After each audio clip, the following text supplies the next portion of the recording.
보세요. 역시 장관님을 알고 계셨잖아요. 부모님 돈을 빌려서 집을 사거나 전셋집 마련하시려는 분들은 딱 이렇게만 하시면 됩니다.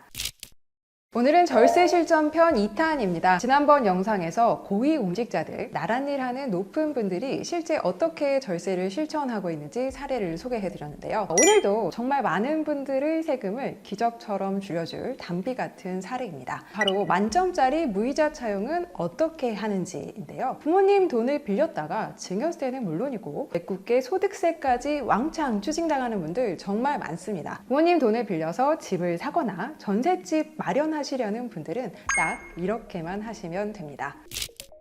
오늘의 주인공은요, 국민의 주거 안정과 국토의 균형 발전을 총괄하시는 분, 이번 정부 초대 국토교통부 장관님 사례입니다. 내 집 마련의 꿈 점점 더 멀어지고 있죠. 지난 10월 15일 발표된 부동산 정책으로 서울 모든 지역 그리고 경기도 12개 지역까지 이 부동산 3중 규제라는 초유의 규제를 받게 됐고요. 정부가 대출도 계속 조이고 있어요. 지난 6.27 대책으로 갑자기 주택담보대출 한도가 6억으로 줄었을 때 많은 분들이 이게 무슨 날벼락이냐 했는데요. 이제 고가주택은 그마저 안 됩니다. 이렇게 실거주 목적으로 어렵게 토지거래 허가를 받아도 자금이 부족해서 숨이 막히실 텐데요. 특히 모아두 자산 규모가 부족한 20대, 30대가 그렇고 또 40대, 50대라도 기존 자산보다 덩치를 좀 키워서 빠듯한 자금 계획으로 새로운 걸 매수하려고 하는 분들은 고민이 많으실 겁니다. 자금 조달이 어려운 이런 상황에서 바로 주변의 도움을 받는 방법 지난번 알려드렸어요. 부모님이나 친척 같은 특수관계인 간 무이자 차용을 합법적으로 활용해 보자는 건데요. 이왕이면 왜 이자 없이 빌리는 게 좋은지, 그래서 무이자 차용증은 어떻게 쓰는지도 자세하게 알려드렸고, 상황이 허락한다면 이 전략을 다소 공격적으로 이용하는 방법도 소개했습니다. 부모님께 각각 무이자 한도인 2억 1,700만 원 안쪽으로 빌리면 된다는 거, 그리고 원금만 착실히 상환하면 된다는 건데요. 사실 엄마나 아빠한테 돈 빌릴 때는 한 명만 무이자로 2억 1,700까지 빌려줄 수 있다. 많이들 이렇게 알고 계셨어요. 증여세에서 부모님은 한 몸으로 보는 규정 때문에 그런 건데요. 그런데 이건 실제 증여를 할 때 적용되는 거라고 했어요. 진짜 현금 1억을 공짜로 주거나 부동산을 증여했다거나 할 때 엄마가 주든 아빠가 주든 증여한 걸 합치라는 규정인데요. 그런데 돈을 공짜로 빌려줘서 그 이자만큼 증여를 받은 걸로 본다는 이 세법 규정은요, 좀 어려운 말로 증여의제 이익이라고 했어요. 증여의제의 뜻은요, 법률상 진짜 증여는 아니거든요. 그런데 증여랑 같은 경제적 효과가 발생하니까 그런 행위를 증여로 취급해서 세금을 부과하겠다는 거예요. 그래서 증여의제 이익이 발생하지 않았다면 이걸 아예 합칠 수도 없기 때문에 엄마도 아빠도 이자가 연간 1,000만 원 이내 규모로 빌려준다면 엄마 아빠가 빌려준 금액을 합쳐서 증여세를 과세할 수 없다. 즉 상속 증여세법 47조의 2항을 적용하지 않는다.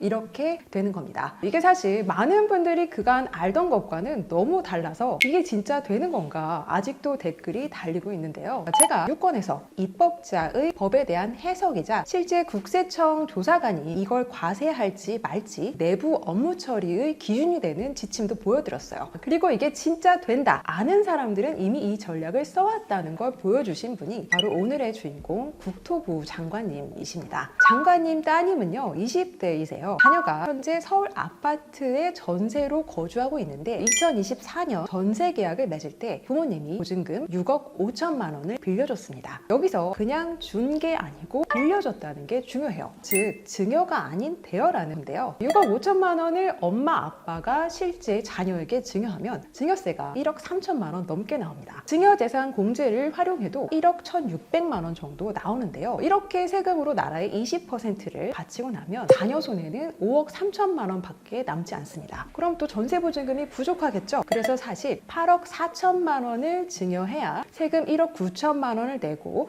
자녀는 6억 5천만 원으로 전세를 얻을 수 있습니다. 그래서 바로 증여가 아닌 대여를 활용하신 거겠죠. 물론 규모 자체가 2억 1,700만 원을 한참 넘어가기 때문에 무이자 차용은 안 돼요. 그래서 어떻게? 제가 알려드린 방법을 활용하신 겁니다. 실제로요, 장관님 배우자 엄마가 1억 8천만 원은 무이자로 빌려줬고요. 아빠, 우리 장관님께서는 7천만 원을 빌려줬어요. 그리고 아빠만 이자를 받기로 했다고 기사에 나와 있습니다. 됩니다. 여기서 부모님 돈 빌릴 때 혹은 특수관계인 간 돈 빌릴 때 진짜 꿀팁 하나 알려드릴게요. 김은덕 장관님처럼 무이자 차용 규모 내로 도저히 운용을 할 수 없는 분들이 있습니다. 이때는요, 무조건 세법상 적정 이자율이라고 적혀있는 이 4.6%를 부모님께 이자로 줘야 하나? 아닙니다. 세법이 허락하는 최저 이자로 설정하실 수 있어요. 그건 어떻게 구하냐면 이 4.6%가 세법이 적정 이자율이라고 정해둔 숫자지 무조건 모든 대여금을 4.6%로 이자를 받으라는 얘기는 아니거든요. 그래서 4.6%를 적용한 이자가 연간 1,000만 원이 넘어가면 그때부터 증여로 보겠다고 했기 때문에 이 1,000만 원을 딱 넘는 액수만큼만 이자로 설정하면 돼요. 5억을 빌려줬습니다. 그럼 여기다 4.6%를 곱하면 연간 적정 이자가 2,300만 원 나오는데요. 이걸 전부 이자로 주는 게 아니라 2,300만 원에서 1,000만 원을 빼고 1,300만 원만 이자로 주면요, 이 증여세를 부과할 수 없다는 거예요. 그래서 이 1,300만 원을 다시 5억으로 나누면 연간 이자율은 2.6%가 나오겠죠. 이걸 뒤집어서 보면 이 원금 중 2억 1,700만 원을 넘어가는 돈에 대해서만 이자를 받으면 된다는 거예요. 만약 엄마한테 2억 1,700만 원 빌리고 아빠한테는 10억을 빌린다. 그럼 최소 이자율은 3.6%가 될 겁니다. 엄마한테는 무이자로, 그리고 아빠한테는 2억 1,700만 원을 넘는 부분에 대해서만 이자를 주면 되니까요. 우리 장관님도 당연히 이렇게 하셨습니다. 기사에 잘 설명이 되어 있는데요. 큰딸에게 4억 7천만 원을 대여하면서 연 2.5%의 이자를 약정했다. 이건 세법상 적정 이자율인 4.6%보다 2% 이상 낮다. 이렇게 적혀 있는데요. 자녀에게 빌려준 4억 7천만 원에 적정 이자율 4.6%를 적용하면 연간 이자가 2,162만 원이 나와요.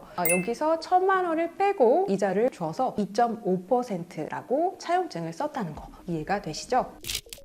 두 번째 팁 나갑니다. 근데 사실요, 이 무이자 차용 규모가 넘어가도 이자를 안 주는 게 나은 경우가 대부분이에요. 왜냐? 이자 소득세보다 증여세로 내는 게 싸거든요. 일단 부모님에게든 사채업자에게든 금융기관이 아닌 타인끼리 돈을 빌리고 이자를 주면요, 이자의 최소 27.5%를 꼬박꼬박 원천징수하는 게 원칙이라고 했어요. 이자 주는 사람이 나라에 27.5%를 먼저 신고해서 내고 그 세후 이자만 주라는 거예요. 그래서 그걸 진짜 하는 분들이 있는데요.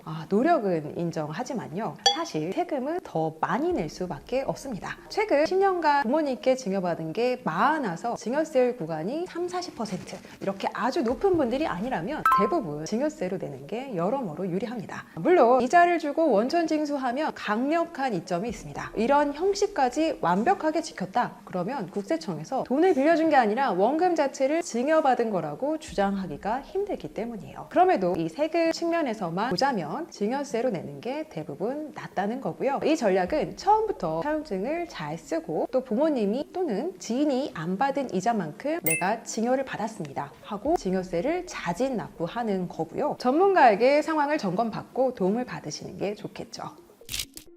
그동안 무이자 차용 관련해서 많이 달린 댓글, 궁금해하신 내용도 간단히 짚어드릴게요. 첫 번째, 돈을 갚다가 빌려주신 아버지가 돌아가시면 어떻게 되나요? 네, 남은 돈만큼요 상속재산이 됩니다. 이거 증여한 거 아니라 빌려준 거라면서요. 돌아가신 분의 재산, 상속재산의 채권이라고 적어서 신고를 합니다. 그렇다면 차용증을 첨부해야 할 거고요. 그간 원금을 갚았다면 그만큼 줄여서 남은 잔액만큼 상속재산으로 되고요. 상속인들이 어떻게 분할할지 협의하시면 되는 겁니다. 두 번째 질문, 부모님이 아니라 형제, 자매에게도 무이자로 빌리는 거 되나요? 안 될 리가 있습니까? 증여세법은 특수관계인, 그것도 부모-자녀 관계를 가장 냉정하게 봅니다. 증여가 발생할 수 있는 관계는 더 엄격하게 보겠다는 거예요. 모르는 사람에게도 무이자 차용 당연히 가능하고요. 다만 지킬 건 지키셔야 합니다. 인출 질문 세 번째, 증여세가 너무 아까운데요. 일단 이거 빌린 걸로 하고 엄마한테 100만 원씩 원금 상환하고 이거 다시 현금으로 받아서 쓰면 어떨까요? 사용을 가장한 증여면 안 됩니다. 이런 분들이 많아서 국세청이 일단 빌렸다고 하면 색안경을 끼고 보는 거예요. 그런 분들은 깨끗하게 증여를 하시는 걸 추천합니다. 또 자산 규모가 좀 되고요. 이게 언젠가 자녀에게로 갈 것이다. 그렇다면 이 10년 단위로 낮은 세율 구간을 이용해서 내려보내는 게 장기적으로 세금을 많이 줄여주고 자녀의 자산을 형성해주는 전략이라는 거를 지난번에 자세히 쉽게 알려드렸습니다.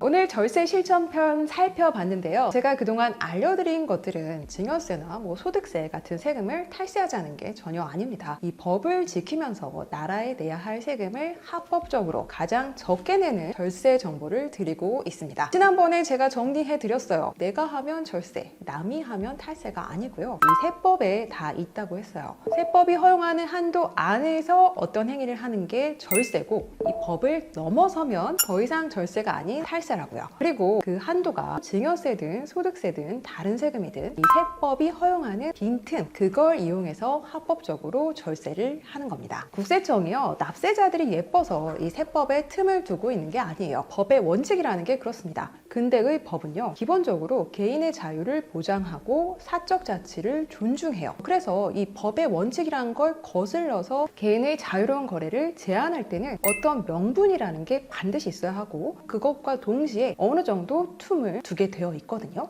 특수관계인간, 그러니까 부모 자녀 간 공짜로 돈 빌리지 마세요. 근데 요만큼까지는 됩니다. 또 부모 자녀 간 아파트를 사고 팔면서 아예 팔지 마세요 할 수는 없거든요. 그래서 여기까지만 싸게 파세요. 그게 바로 30% 혹은 3억 원 저가 양도인 겁니다. 어떤 행위가 반사회적이거나 불공정하다거나 그게 아닌 이상 법이 개인 간의 거래를 완전히 금지할 수는 없기 때문에 요만큼은 되고 여길 넘어가면 안 됩니다 하는 그 선을 지키자는 거예요. 그런데 이 틈은요, 그동안 법에 밝은 고위 공직자들 혹은 저 같은 전문가의 도움을 언제든 받을 수 있는 고액 자산가분들만을 위한 것이었던 게 사실입니다. 고위공직자 인사청문회마다 불법 위법은 아닌데 합법적이지만 국민 눈높이에 맞지 않다, 이런 얘기가 나오는 이유가 바로 이런 거죠. 사실 정보가 많거나 자산이 많은 분들은 이런 전략을 잘 이용하면서 세금은 줄이고 자산 이전은 성공적으로 하면서 가족의 부를 더 키우고 있습니다. 사실 세법, 특히 자산 이전과 관련한 세법은요, 약자의 편이라고 보기 어렵습니다. 그래도 공부하고 연구하는 분들의 편은 될 수 있다고 생각합니다. 보세요. 역시 장관님을 알고 계셨잖아요. 국토부 장관님이 따님의 주거 안정을 위해 또 절세를 위해 노력하셨던 만큼 국민들의 주거 안정, 내 집 마련을 위해서도 노력해 주실 것이라고 저는 생각합니다. 똑똑한 자산 이전, 안전한 자산 이전을 도와드리겠습니다. 오늘의 텍스쇼는 여기까지입니다.